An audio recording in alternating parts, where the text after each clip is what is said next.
Republican presidential candidate Donald Trump on Tuesday detailed $5.6 million in contributions he raised for military veterans, and staged a fiery news conference where he attacked reporters for questioning him for months about the money.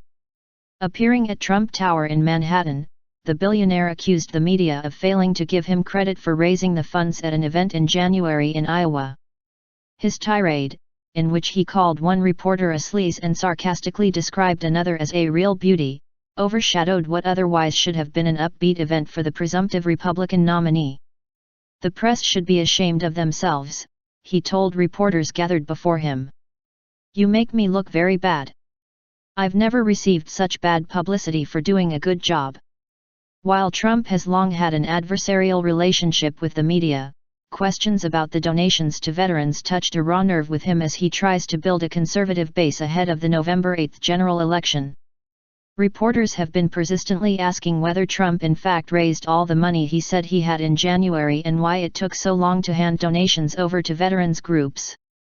A number of veterans groups listed by Trump on Tuesday as recipients confirmed they had received the donation as listed, ranging from $25,000 to, in one case, $1.1 million, which went to the Marine Corps Law Enforcement Foundation. Some of the donations arrived in February or March, some as recently as last week around the time a critical article appeared in the Washington Post. The money arrived in the form of a check from the Donald J. Trump Foundation. "We received a $75,000 gift early last week from the Trump Foundation. It was not restricted or earmarked in any way," said Katherine Fritz, Director of Development at America's Vetdogs. Trump's criticism of the media dashed the hopes of some Republican leaders who want him to tone down his rhetoric and become more magnanimous now that he has sealed the Republican presidential nomination.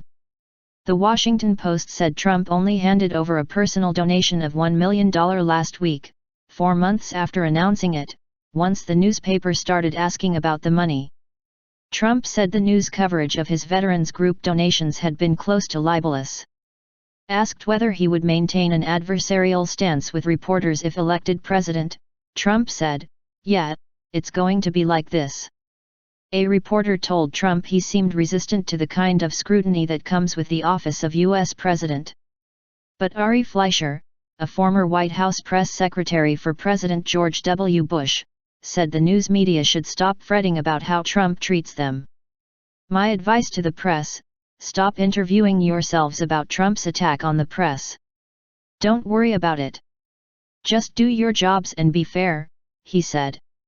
The contretemps took place on the same day documents were disclosed from a lawsuit involving Trump University, a now-defunct education program that ran a real estate training program. Trump has attacked the presiding judge as hostile to him. The university documents showed Trump University created a special class to teach students how to cash in on U.S. mortgage foreclosures when the United States was struggling with an entrenched housing crisis in 2009. Clinton poll lead. Democratic presidential frontrunner Hillary Clinton sought to take advantage of Trump's discomfort over the media scrutiny he has faced. She told CNN that Trump's tendency to attack his critics is a recipe for gridlock in Washington.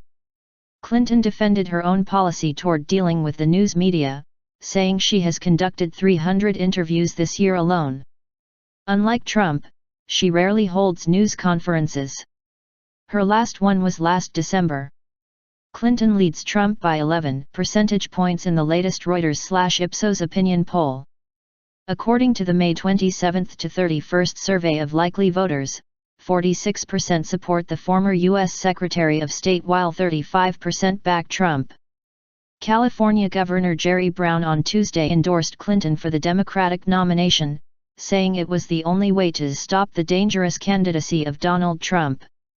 At his news conference, Trump also bristled at the possibility that Republicans opposed to him might run a third-party candidate as an alternative to Trump or the expected Democratic nominee Clinton. He said a leader of that effort, Bill Kristol, editor of the Weekly Standard magazine, looks like such a fool. "Let me tell you, these people are losers," said Trump, adding that a third-party candidacy would guarantee Clinton wins the White House and deny Republicans the chance to put conservatives on the Supreme Court.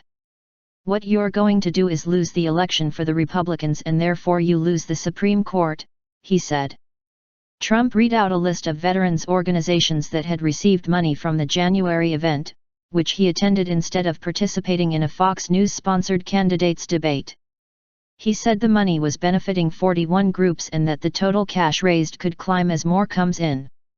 He turned the microphone over briefly to Al Baldassaro, a Trump supporter and a veteran from New Hampshire who also skewered the news media, saying reporters should get your head out of your butt, focus on the real issues.